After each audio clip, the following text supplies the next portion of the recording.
Hello, my name is Dave March. This is the Land of Confusion vidcast, podcast, as the kids say. And this is my co-host, Don. Hi, Don Tillman. And this is the show in lovely Palo Alto. And this is the show where we on Ricochet interview the show for members of Ricochet by members of Ricochet, where we interview members of Ricochet. And today we have someone who's been almost on every day of the week, giving us an update. Rodin. Or is it Rodin? Yeah. Rodin. Okay. Well, just going to start off the standard questions here, and welcome. Where were you? Oh, yeah. Where are you sitting right now? I'm sitting in a place called Discovery Bay. I'm about 60 miles from you, I think, Don. Mm-hmm. Really? Over in the California Delta. Huh. Oh, yeah. Oh, open the window. Wave. Oh my. Oh yes. Yeah. So just gonna. So we're having a beautiful day here. The weather is great. It's a little on the hot side. Mm-hmm. The sky is clear blue, like usual. For me, it just rained. It was up to like 35 Celsius, so pretty like 95, and then it popped, and we've had a nice little rain, so it's going to be cool for next couple of days, hopefully. So, my first question for Rodin is Rodin. Where were you born, and what was it like growing up there? Well, I was born in Southern California, but my father was in the Air Force Reserves, and Korea came along. He got called up and got moved to Miami, Florida. And so that's really where I grew up. My father left the military in Miami. He was a flight surgeon in the Air Force, and he then took a surgical residency in Miami and opened up a practice locally. So that's where I grew up. Okay. The next one. So why did you become a conservative? When did you realize you weren't like all the other people? Oh, that's a good question. Let me flip that around first. The one when I understood I wasn't like other people is when a little girl on the playground said, "You think you're so smart, don't you?" And it never occurred to me that I thought I was so smart. So the fact that somebody else remarked that certainly was a differentiator.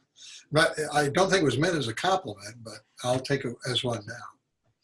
But I don't know that, unlike other people that have moved from progressives to conservatism, that hasn't been my experience. If anything, I grew up in a evangelical Christian tradition, and therefore, in some senses, I've become more liberal than conservative.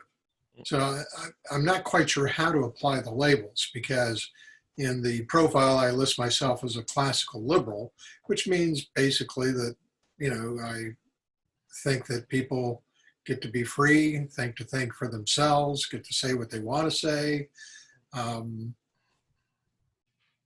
So I don't know that that's a particularly conservative, if I'm understanding the label correctly, position to be in. Certainly my family is socially conservative for sure, because many of them are still evangelical Christians, which I am not. And so that there is some differentiator there.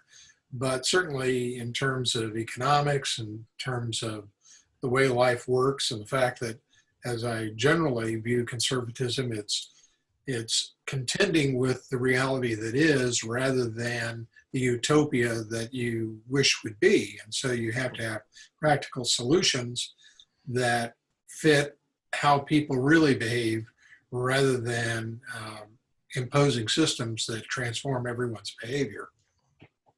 I love the use of the phrase classical liberal. I think that it basically kills two birds with one stone, right? I mean, it specifies that we need to differentiate here, and how the word liberal has drifted so much over the years, and sort of a stake in the ground. And leaves the other side having to explain themselves to a certain degree. So I think it's just a remarkable little phrase. Well, and what's really irritating is how progressives have co-opted the language. Oh, yeah. Perfectly good and serviceable words can no longer be used in the meaning they were intended.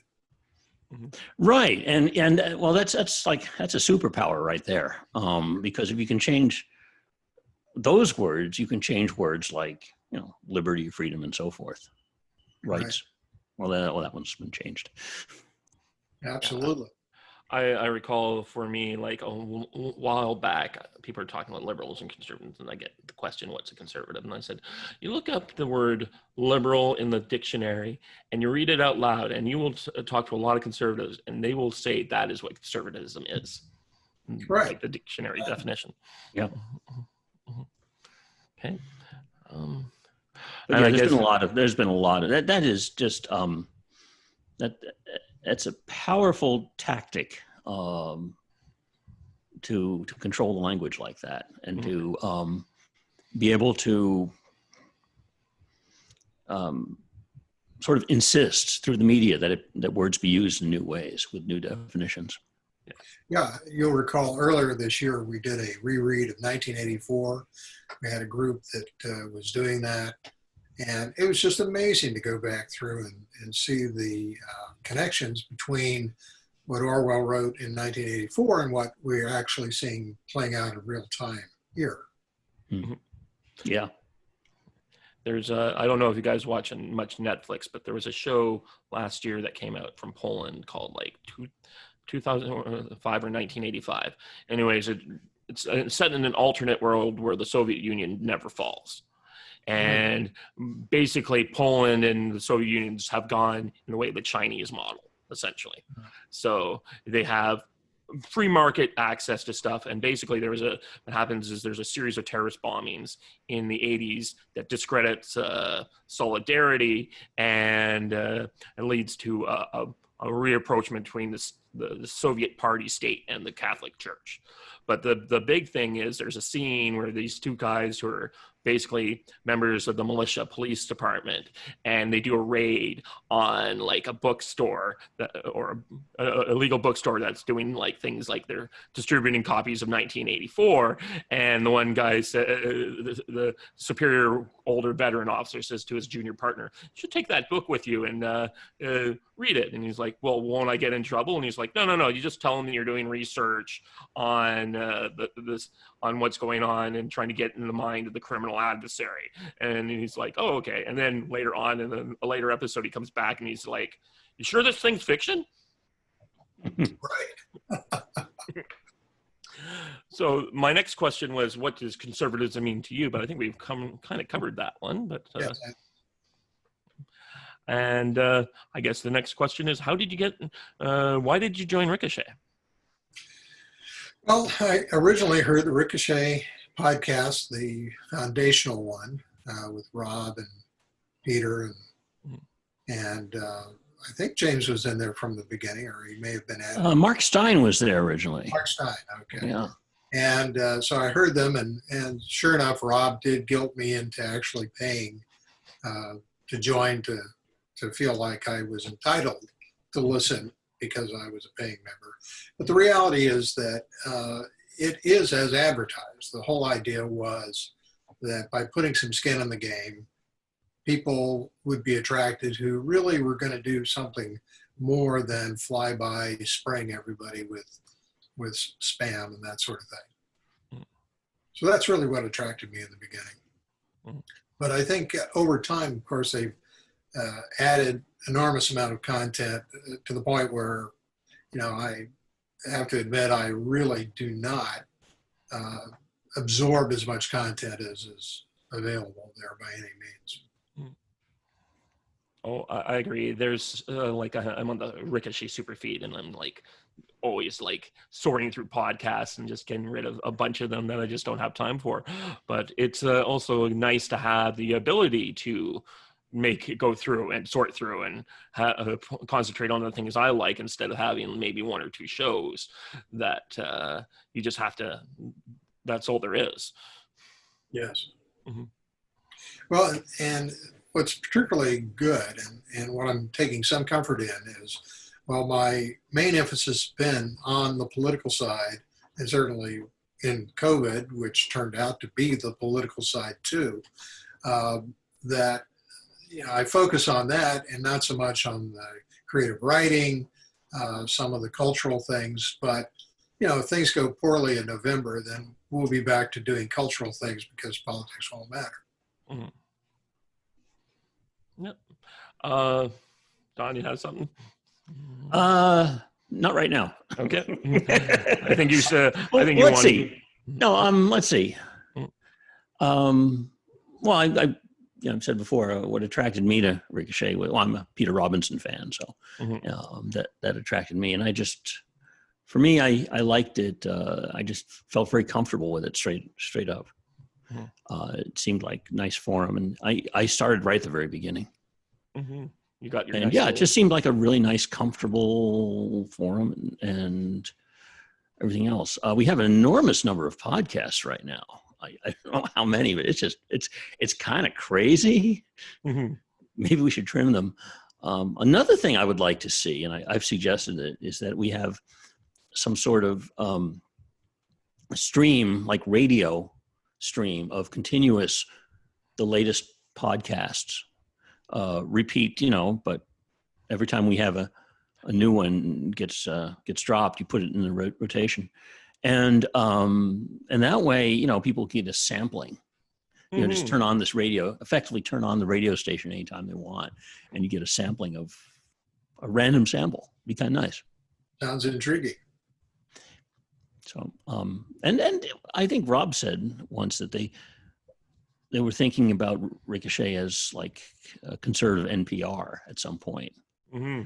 And that's kind of interesting because, functioning as a radio station, well, you can do it now for cheap with an audio stream. Mm-hmm. And there's software that, that queues up programs and sends them out. There's products that do that. So it's not too difficult. Yeah. But yeah, it's,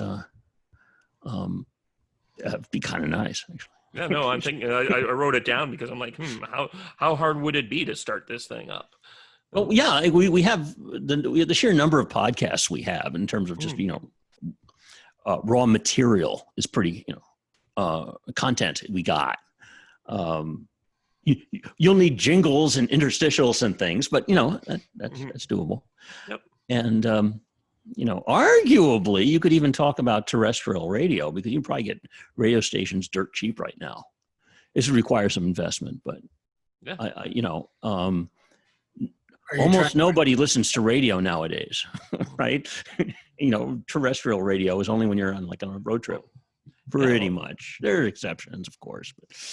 Well, I mean, there's like 3 conservative channels on Sirius XM, and now you have, and they have like dozens of progressive channels. I'm like, who's listening to those things? Right. Ricochet could easily be a 4th channel on Sirius XM. Yeah. So I think we'd start out as a radio stream, digital, internet radio stream, and go from there. So anyway, and you could have a show like this on it. Oh yeah, definitely. The next question, I guess, what is the thing you most like about Ricochet? Well, it really is the ability to see what other people are thinking on the topics of the day, because it is so active at the present time that you can go to the member feed and you'll see just about every topic that's of currency being discussed at some level. And in fact, it's gotten so much so that when I have a thought, first thing I do is go to the member feed before I start to craft a post, because I want to make sure I'm not being redundant. The odds are I am. Mm-hmm. Right. Oh yeah, and that happens. We have people posting on the same topic at the same time. Yeah, I've been there myself. Like halfway through something, and I'm like, oh crap, someone else has already got 15 posts on this already. Jeez. Okay. So yeah, you started out an interesting career. You kind of followed into your father's footsteps and joined the Air Force? Yes, I spent 4 years as a judge advocate, and I was assigned to Kirtland Air Force Base in Albuquerque. So I spent a total of about 10 years in New Mexico, 4 in the Air Force, and then I went to work at Los Alamos National Laboratory on their legal staff for another 6 years, and then transferred to the Lawrence Livermore National Laboratory to take a management position. Finally ended up in the Office of the President, which is the headquarters for the University of California, in an office where we were overseeing the operations of the 3 national laboratories that were being operated under contract for the federal government. So I was the contracting officer. I'm sure Don has lots of things to ask. So I got to ask. I know like 2 or 3 people who worked at Livermore back in the day. So I got to ask. Do you know Dick Gabriel? Dick Gabriel, did you say? Yeah, Dick Gabriel. No, that name. Out of Stanford, professor at Stanford. He formed a company called Lucid later on. Okay. He was at Lawrence Livermore around 79, 80, 81, around there. Okay, so he would have preceded my time at Livermore. Okay. I was in Livermore from 87 to about 92. And then in 92, went to the Office of the President. So yeah, I know a few people who worked on the S1 computer Mm-hmm. project there, which was I guess it was a hand-built supercomputer. Right. And they were trying some things, and it involved some revolutionary CAD system features because the complexity and all. And that was the time when people liked building their own computers too. Oh yeah, and I was involved in the acquisition of the Cray computers. Oh, being used at Los Alamos and at Livermore, and you got into issues. Of course, buying a Cray at that time was a major capital investment, so that the technique that was chosen was lease to ownership, where basically you were paying lease payments, and then there was the whole issue of it was the University of California, so that the lease was with a tax exempt entity, blah, blah, blah, tax benefits. And they syndicated the funding for it, and it got pretty complicated. It was kind of interesting. Yeah, it's very, the world of high-end computers gets really crazy because there are a small number, at the time, there were a small number of them, Cray among them, right? And a small number of manufacturers of them. And a lot of people were doing them on their own because back then the building blocks were different. And that was before you just pop a microprocessor in, and you had to design the logic yourself. And it was fun, it was interesting, and a lot of people did it. And so you had some people doing homegrown computers. Sometimes they didn't want to pay the money for the proper product. I remember Xerox PARC famously wanted to purchase a DEC PDP-10 back in the 70s, and they couldn't afford it, but they could build one. And so they built a clone of a DEC PDP-10. There's a very weird market at the time for supercomputers. And there was a lot of roll your own computer programming that the laboratory was engaged in as well. Right. There were no, at the time, there were no standard operating systems you could just use. And so you had to do all that yourself. Yeah, I remember Cray, the guy, I think he started at the NSA, and he wanted to build his first supercomputer. And they said, well, we can't let you do that. We can't budget that. But if you go into business yourself and try selling us one, we could buy them. Yes.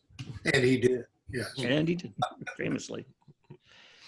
And that's such a tough business too, because Moore's law will solve a lot of problems in a small number of years. Right. And it was really tough you had to spend lots of money to develop a supercomputer, kind of, and I mean that kind of generically, just a high performance computer. Mm-hmm. You had to spend a lot of effort to develop a high performance computer at the time. Meanwhile, Moore's law is chugging away, and you have less of an advantage, a market advantage, over the next few years. It's tough. Yep. Famously, some people, would work, they say, I could write this program to really optimal efficiency. I could make it work really hard and get all the cycles down, compact it, really efficient. Or I could wait 9 months and next model will come out. Somebody else will. You know? Well, Los Alamos was a very interesting place because talking about the Cray computer, what probably not a lot of people knew, but there were some actually wealthy people who worked at the lab. They were scientists. They just happened to come from families that had tremendous resources. We had one of the more senior scientists, family owned a little bit of real estate, just happened to be in downtown Houston. So they had some money. We had one of the family members, I'm trying to remember the name of the family now, from the Colgate fortune, Sterling Colgate. And he used to irritate the procurement side of the laboratory because if he didn't want to put up with the paperwork for buying something, he would just buy it out of his pocket and hand it to the lab and say, here, let's do this. And in fact, one of the Cray computers, there was some consideration by a family of one of the scientists to actually do the financing, but we didn't go that way. We did do syndication. Interesting. Yeah. So I guess the big question now is you got yourself you started the Rodin's report on the COVID-19 thing, but most of us would think normally a doctor would be doing that, but came from the law side of things, and how did that get really started for you? Well, it basically got started because I was interested. My first post on it in February was, "Are you paying attention?" Because that's really all it was okay, what's being reported about this? What do we know, or what do we think we know is going on? And then that just kind of, snowballed is, I guess, a good word for it. That basically, if you look at the initial postings that I did, it was just really kind of tracking the numbers, which were pretty, compared to the kinds of data crunching we're doing now, were fairly straightforward. I mean, just, what was your case counts? What was your death counts? That's about it. Mm-hmm. And you could see it progressing across the world, starting in China, moving on to Singapore, into Korea, into Japan. That famous Grand Princess, was it the Grand Princess or a different one of the boats that was there docked in Yokohama Harbor? And then it jumps to Europe, and on it goes. Well, it was just kind of tracking it and talking about what was being reported on the data. And initially, there were certainly less than a half dozen sites that were doing any sort of data crunching about it. And so it was really quite easy to at least follow that. And then it was just really kind of, what does it mean to me? What are the reactions that I'm getting from it? My household, we've got 3 people over 65. So we're kind of in the target group. So it was of interest to keep an idea of what was going on about it, and then just to see how this thing developed. And then, of course, you get the feedback of, "Oh, we're really enjoying this. Thank you. Keep it up, blah, blah, blah." Well, that's kind of like grabbing the nettle and now you can't let go. So it just kind of, you felt like every day there was something more to talk about. And then it was a question of really focusing on more reaction and how it become politicized. Because initially, you start up with a lot of death data, which concerns you. And you see the reports of them welding the people into apartment buildings in China and overwhelming the medical system in Italy and all those sorts of things. And you go, where is this going to go? And so it was concerning. And the moves that were made probably early to mid-March, where concerns were being expressed because it had already jumped to this country to some degree. and some policy questions were being raised about what the proper public health response would be. And so they were operating with a lot of lack of data. And so some of the initial response, I think, were understandable, even though I think over time we've come to believe that they're probably wrong. That's where the politicization has come in, because it's turned out to be too convenient to control a population. It has the benefits of the progressives are realizing their dream. At the same time, they are destroying the political fortunes of their opponent by doing so. So it's been an interesting phenomenon. But you raised the right question. That is, well, why weren't medical people doing this? Well, the reality is on Ricochet they were, but they weren't picking the particular forum. I think Kozak was doing some posting fairly early on, but he was doing it over in the pit. You had Mendel following it as well, and Dr. Bastiat and a lot of the other medical people who were watching it, but not really talking too much about it. And then, of course, probably, a certain way into this, of course, everybody was talking about it in different ways. But at that point, I was kind of committed to my daily report. So it just pursued to the point where it was pretty obvious that new things were going to be learned, but the trajectory was not changing. I declared, I think it was about April 6th, that it's over, but does anybody really know it's over? Not that there weren't going to be deaths or other things going on, but at that point it was clear that it peaked in Europe and peaked here. And so whatever else was going to happen, it was not going to be as bad going forward as it had promised to be. And so now we're into how do you manage this? And the really tragedy of COVID-19, totally aside from the personal losses of individual families, which I don't want to diminish that in any respect, is really the failure of our systems to uphold liberty. I listened to the interview this morning with Kristi Noem, the governor from South Dakota, talking about their experience and the fact that they took the position that we're free people.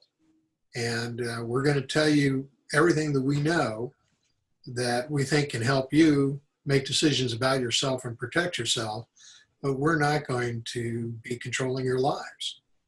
And their results, I think, have been, if not, there was no magic bullet. I mean, people have died in South Dakota. Certainly, it is less densely populated than New York and California and other places. And so there was bound to be some difference in their experience. But nevertheless, on balance, I think they've come out, when you control for population, far better than places that lock down. I've been very fortunate being in my particular portion of being in Canada, where until very recently it has been, and I mean like maybe today, has not been very politicized, except in Quebec where they went crazy. But our premier was asked to make mask mandatory last week, and he said, I fully believe in masks and I think they're safe, but I'm not going to waste the time of the police trying to enforce a policy that will be unenforceable. They got better things to do. It was basically his response to this. Yeah, mask is the latest hill that people are supposed to die on. It's pretty incredible to me. I mean, I follow Nextdoor, and the Nextdoor people, you've got the Karens that are in full throat about how dare you not wear a mask and how dare you endanger me and blah, blah, blah, blah, blah. And the only thing I posted on Nextdoor is really kind of hey, let's give everybody a break. Let's not, you look at it'd be one thing if they said, okay, here, every citizen gets an N95 and a respirator. Go out into the atmosphere and do not pollute. That would be fine if everybody followed full infection protocol. But the reality is this cloth mask stuff is just absurd, given the size of the virus compared to the size of the porosity of the cloth mask. I mean, it's insane. And even if it were better, between them touching their faces, pulling it down below their nose and everything, and not washing the mask and not disposing of them and replacing them frequently, what do people really think they're doing? Yeah. So, And we call it hygiene theater here. exactly. Oh, okay. Yeah, it is very much kabuki theater TSA style. Yeah. Hygiene theater. It's just incredible. But it's a reality. I mean, the media has succeeded in really frightening the bejesus out of too many people. And of course, the government is not unhappy, at least our state government, local government is not unhappy with that fright.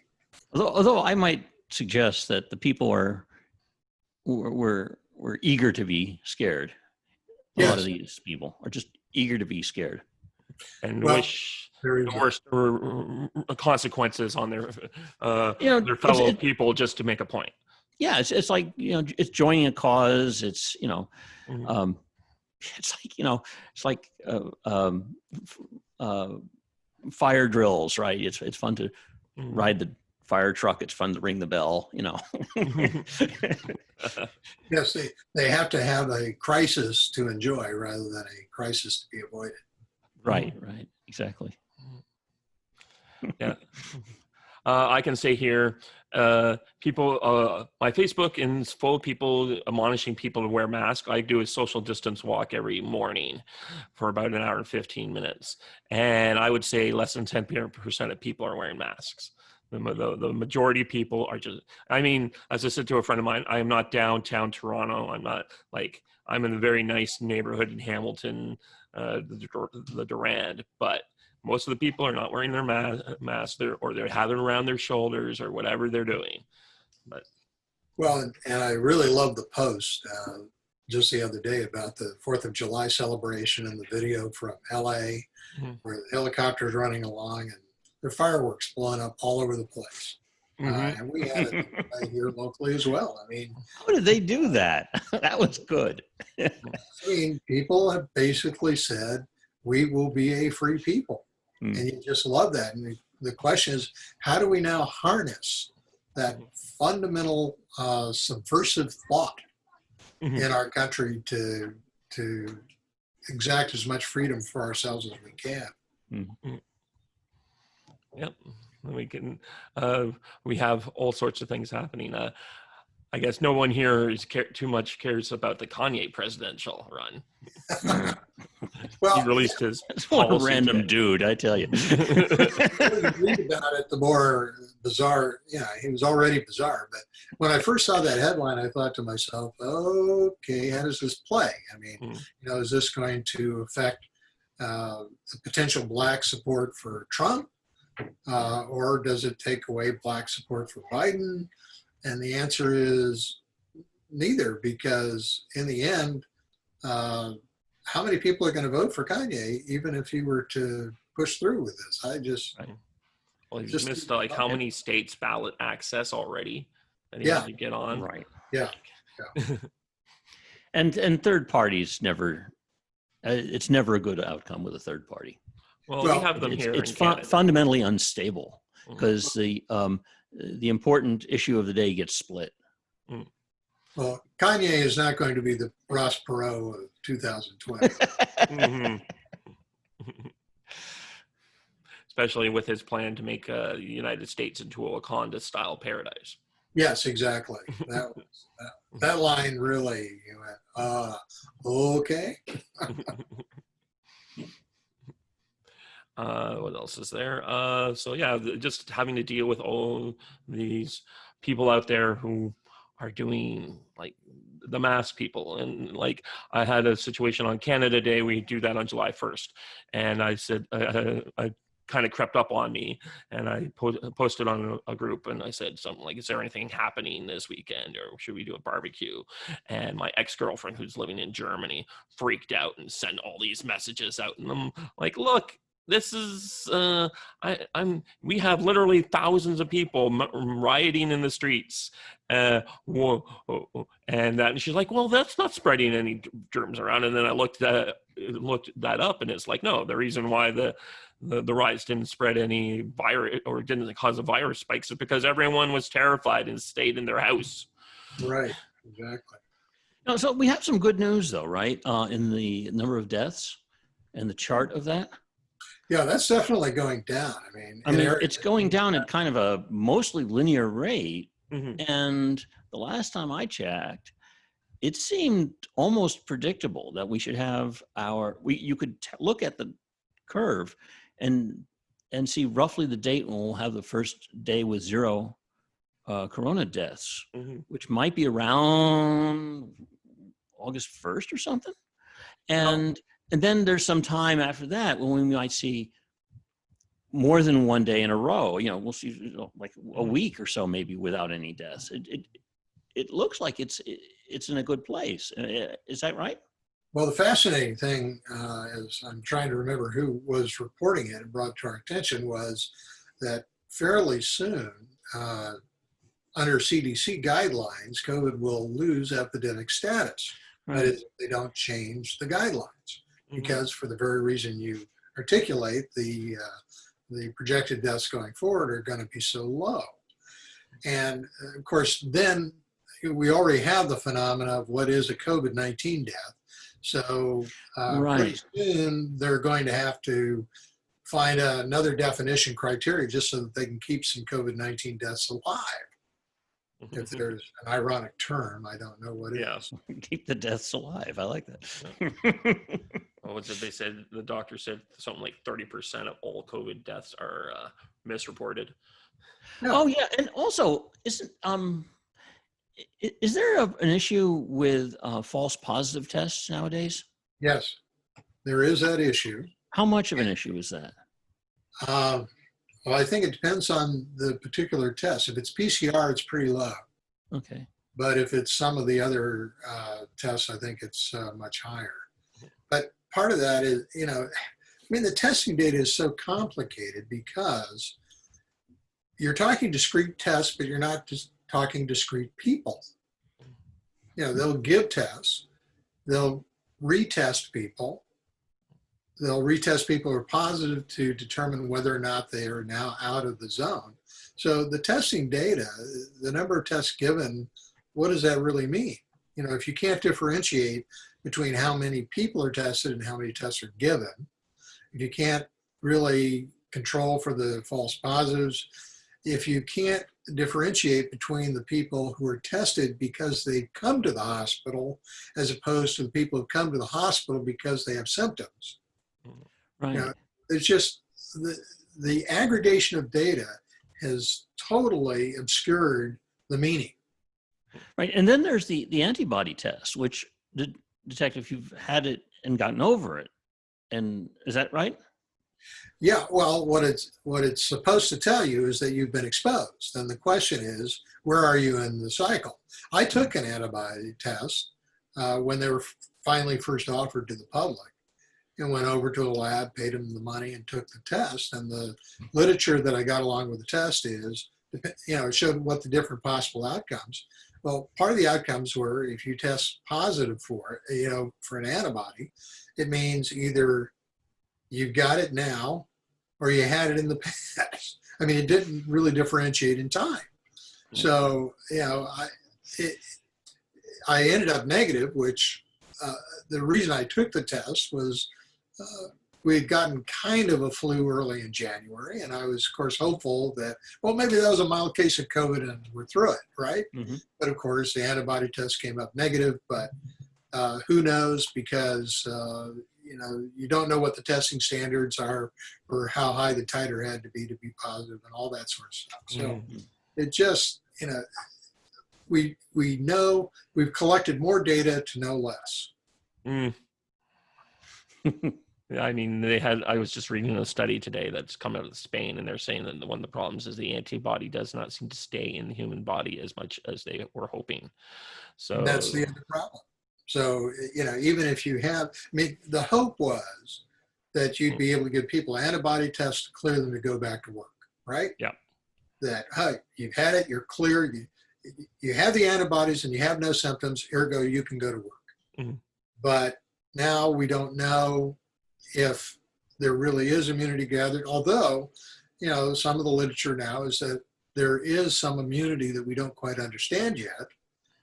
And it is such that could be 60, 80% of the population is immune. Yep. I think that came out of some indications were coming out of the cruise ships early on, because it just seemed to spread. Everyone would get it, but most people wouldn't die or even be sick. It would just be like 25% of the population on the boats were getting sick and everyone else was fine. Yeah. Can you imagine more of a petri dish than a cruise ship that's stuck at sea with several COVID positive people? I just, it's almost unimaginable that so few people in the cruise. I mean, when you compare it to the noroviruses that would go through cruise ships, I don't remember what the numbers were precisely, but my impression was that a lot more people got sick on those cruise ships from Legionnaire's disease or norovirus or something like that than ever got sick from the COVID. Now, I would think something like a New York subway would be a better, Well, the more thing of a about the worst subway case. is that you're on there for maybe an hour. Yeah. Which is when you're on the boat, you're contained in there for a week. So, yeah, but you also get, you're also on deck a lot. You're also in the fresh air and the sunlight a lot. I don't know. Well, you'd have to do a controlled study for interior cabins versus exterior cabins. Yeah. Because I'm assuming, I've never taken a cruise ship. So I don't know. But the notion that you're in an interior cabin, I'm guessing is recirculated air. Just guessing. I could be wrong. Recirculated air. Yeah. That's, well, even in the exterior cabins, it's recirculated air. Nobody has the portholes open. But at least you have the option. In some of the cabins, I think they have for some balconies and things like that where you can slide some doors open or something. Yep. Yeah. So yeah, maybe it's the recirculated air that's the issue there. Yeah. Okay. Makes sense. Well, given that you recall, I did a post on this, I don't know which number it was, but how the governor of New York was terribly surprised that after telling everybody to stay at home, 2/3 of the people got sick, were at home. Yep. And again, probably recirculated air is a culprit in that, because you had high rises in New York City, recirculated air, a lot of sick people who stayed home. Now we're seeing a similar phenomenon in the Southwest because people go indoors from outdoors because it's so damn hot. Yeah. Well, they go indoors, recirculated air, they could get, so they're getting sick maybe. Who knows? I mean, like I said, the more data we have, the less we seem to know. Yeah, well, we have hopefully we'll have the vaccine soon. I've heard good things from a lot of people.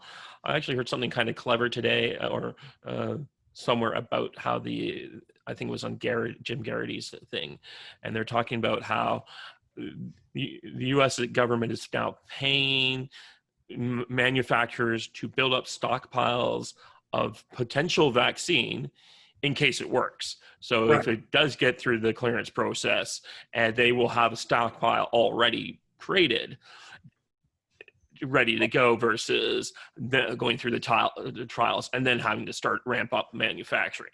I was like, well, that's expensive. Fundamentally, we're talking about a war economy where there's you just spend, buy, stockpile, and then maybe it gets used, maybe it doesn't. Yeah. That's what you do in war. You basically say, forget the credit card. We're maxing it out. Yeah. But the fascinating problem with the vaccine is it's going to be the next civil liberties problem. do you want to be the first person to get the vaccine? That's a tough one. Yeah. And particularly if as it turns out that there's some number of people who are naturally immune, then getting the vaccine, of course, is not going to do anything but put their health at risk, right? Because there's going to be something in the vaccine that is supposed to stimulate the immune response of the body. So here you have somebody who is naturally immune, and if they're forced to take a vaccine, they're actually forced to put themselves at risk that they weren't at otherwise. Now, that doesn't mean you don't do it. There's all these public health things, but the problem is that as time has gone on and how the consequences associated with actually risking getting the disease are dropping, how do you justify infringing more liberty as a public policy? Right. And I think one of the important metrics for this would be the hospital beds and ICU beds. Well, they were. The problem here is we have another aggregation of data problem, and that is people are now being hospitalized, that they're all being tested for COVID. They come up positive. They're not symptomatic for respiratory distress or any of the other known things that the SARS virus causes. Yeah, you broke a leg, you were in a car accident, whatever, but you also happen to be infected. Well, should you be isolated? Obviously. So there's an issue of how do you isolate someone and deal with them, which is different from dealing with the COVID patient who's symptomatic and needs to be isolated. But they are now a hospitalization, so that, as this thing progressed, first of all, case counts were important because it kind of tracked the disease processes as it went geographically. Then hospitalizations were important because it was a stand-in for the severity. If you didn't need to be hospitalized, you obviously didn't have a bad enough case. If you needed to be hospitalized, you had a bad case and had some potential risk. Now, the long-term care facilities were kind of a hybrid in there because you could have people in nursing homes who had a bad enough case to kill them before they even got to the hospital. Right. But also hospitals are limited resources. Yes, and that's why at the beginning of the epidemic, the notion of, okay, let's shut everything down for 2 to 3 weeks to flatten the curve, there was a logic to that. You basically say, okay, if we break our healthcare system, we're screwed all across the board. So let's do something not to break our healthcare system. Well, we did that. And it turns out we didn't break our healthcare system. And in fact, in a lot of places, we ended up harming our healthcare system by disuse. Right. But nevertheless, we did it. There was a logic behind it. But now we're in a place where the healthcare system is going to handle this. So then the question is, what is the logic behind the other controls? Clearly, when you have, as in Minnesota, they're reporting nearly 80% of their deaths are due to long-term care facilities. Nationwide, that number certainly is more than a third, could be approaching 50%, if we really understood the data. There is clearly a need to have some infection protocols associated with those facilities. But nothing's perfect, and that's what we've got to realize. So the question is, when you get a patient, how do you get them effectively isolated, whether that's in the hospital or in the nursing home or wherever it happens to be. That, and the problem, of course, is that a lot of the care givers in some of those facilities are not necessarily the most educated, the better compensated, and necessarily the more capable people of carrying out those infection controls. Here in Canada or in Ontario, what ended up happening is that all those people refused to go into the nursing homes. They brought in the army to take care of the old people. And then the army reported in about 3 weeks later, they're like, this is out of crazy. They wrote a very scathing report that got in the hands of the media and the premier and like prime minister, and it was just like awful, the conditions that were going on in the nursing homes here in Canada that were, and before COVID-19, just terrible. I have a friend who was a nurse, and she worked in the nursing home situation, and she said she ended up taking over this position within the thing. And she's like, so I used to my predecessor had this process, and it would take her 3 days to complete. You know how quickly I got it down to after 2 weeks of doing it? 1 hour. Right. And then she's like, and then because I was supposed to be fixing this situation, they brought in, but I didn't have the seniority. They brought in someone. They gave my job that I'd done all this work to make it more efficient and more clean and all that stuff. They brought in someone else who had the seniority, who quit after 2 weeks after I had to train them. And it's just like, yeah, that's the kind of bureaucracy we have running in our healthcare system. And then something like this comes along. Well, let's not kid ourselves. These are difficult jobs to do. Mm-hmm.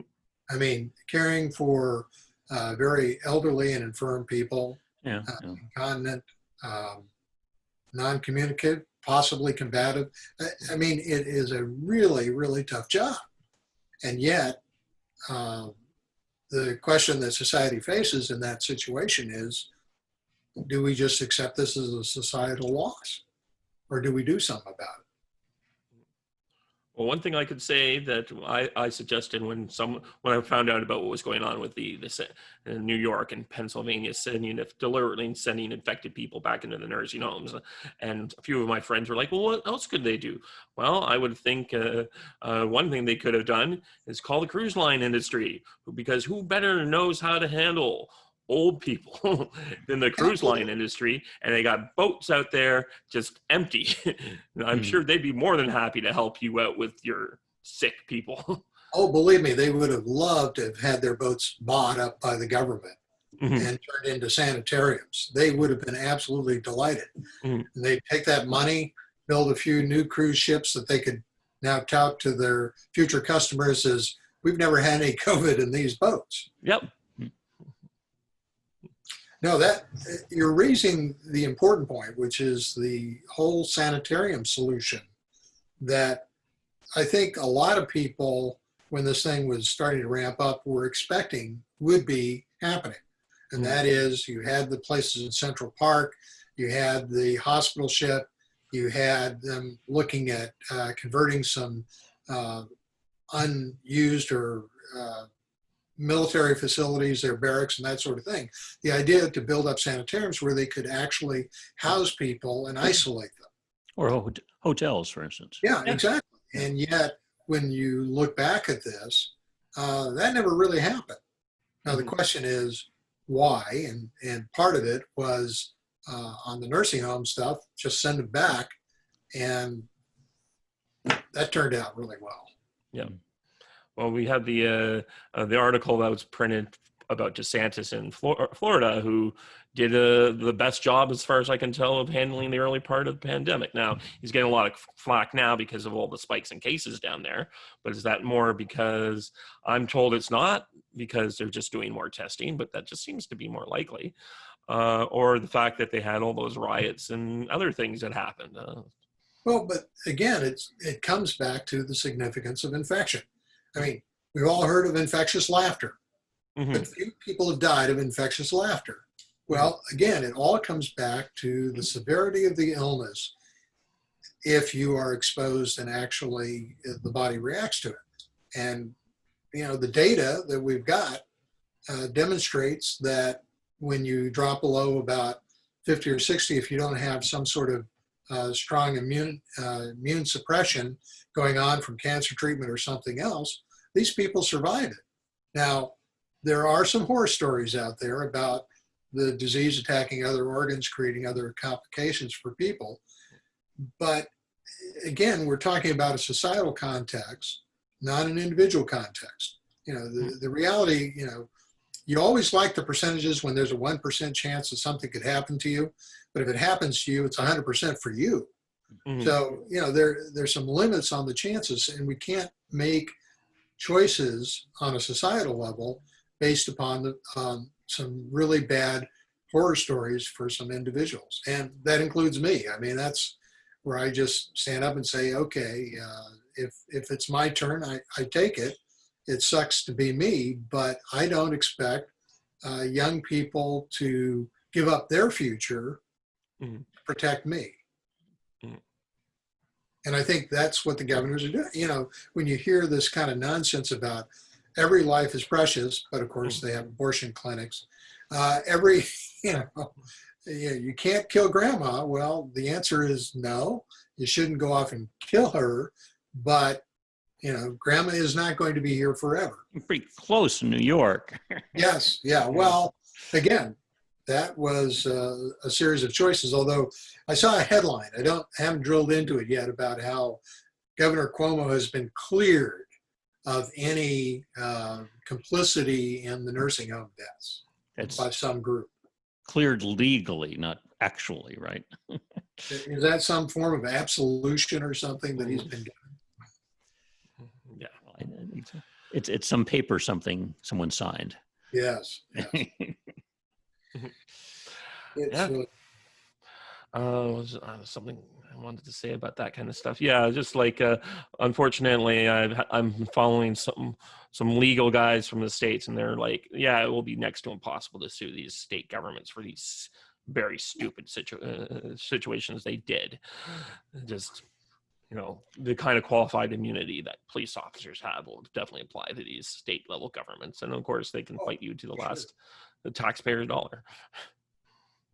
well, and the reality is that legal solutions are limited. I mean, we're really talking about a political phenomenon that Yeah. the people of the country need to decide through their voting what leadership do they want, what kind of people they want making decisions. If you elect a Chris Exactly. Noem, you're in good shape. You elect Gavin Newsom, you're screwed. Yeah. Mhm. Yeah, and now is a good time for other candidates to show up, because Cuomo he just killed all these people. Surely there's another candidate who could Yeah, get the tax have a reform better again, record, I guess. I don't right? know. Well, you can see the campaign ad writing itself now. Elect me, and I will kill about 100,000 fewer people than Governor Cuomo. Yeah. And in Minneapolis, elect me for mayor, I will not burn the city down. Yep. Solid. And we need to do that. We need to get people out, and because there's never been a better time to run than now. It's very easy to make a case. And I think there's something like we saw in those California by-elections and some of the other and things in Virginia. I think there is a kind of, I think Republicans will actually go and vote. And I think a certain amount of Democrats are going to stay home and not want to go out and get sick. I think that was a factor in those races, because I think they're like the California Republican congressman seat. I think that was originally going to go flip back, because the Republicans there realized they did have to do vote harvesting just like the Democrats did. And which races are we talking about in particular? The one where the girl was had to resign because she was having an affair with her. Southern California, Ventura. Yeah.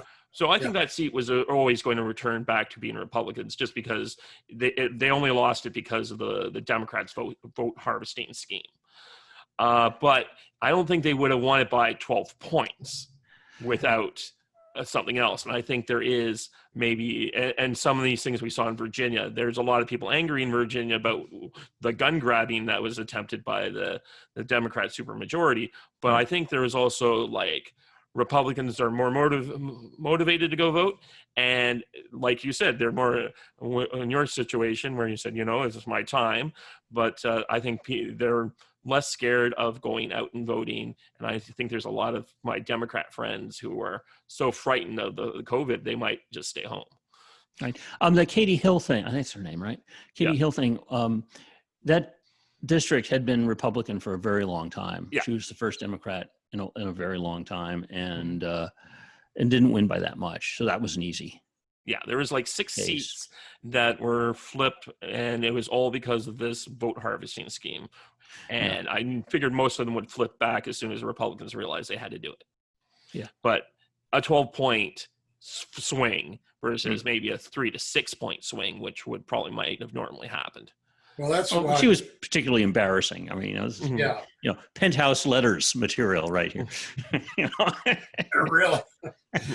Well, but it also illustrates It's an how, old reference, I guess. yeah, it illustrates how important it is that we not get into a national vote harvesting scheme, such as what Nancy would like to have, with COVID being the excuse that somehow, everybody's got to get a ballot in their mailbox. Yeah. Yeah, well, I think you'll only see that in Democrat-controlled states. So, yeah, I think everyone else Sucks for us. Yeah. yeah, Well, exactly. There is a reason why we are a one-party state in California. Though, my one idea for how you guys need to fix that is you need to do your own internal, instead of allowing the jungle primaries to screw you guys, you should hold your Republican state party should just get people to all agree not to run, to do internal stuff outside the jungle primaries for the endorsement of the California party, and then just when that guy wins the internal situation, the party vote, then you can send one guy off to each one of those jungle primaries instead of having 6 Republicans splitting up their vote. Right. Well, that's the Republican Party of California being stupid. Yeah. And in fact, I talked to one of them, one of the ones who ran for senator. I think it was the last time or the time before that. And sure enough, they split up the Republican vote, and the Democrats split it up a little bit too, but they had one or two that were one that was just gonna get it, and the Republicans split up the choice so much that they didn't get into the jungle. Yeah. Someone's got to take over. You guys got to round up some people, become county chairs, and get yourself your state organization under control. I think that's the best. Oh way. yeah, it's a mess. They're underfunded, underenthusiastic, underorganized. Yeah, it's not good. Yeah.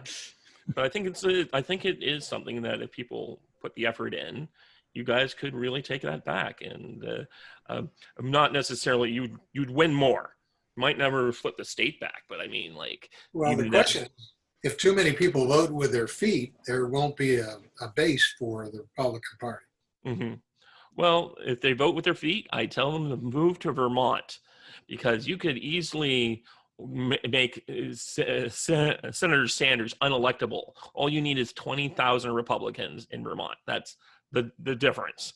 And you get 2 Republican senators and some Congress people and a state government job.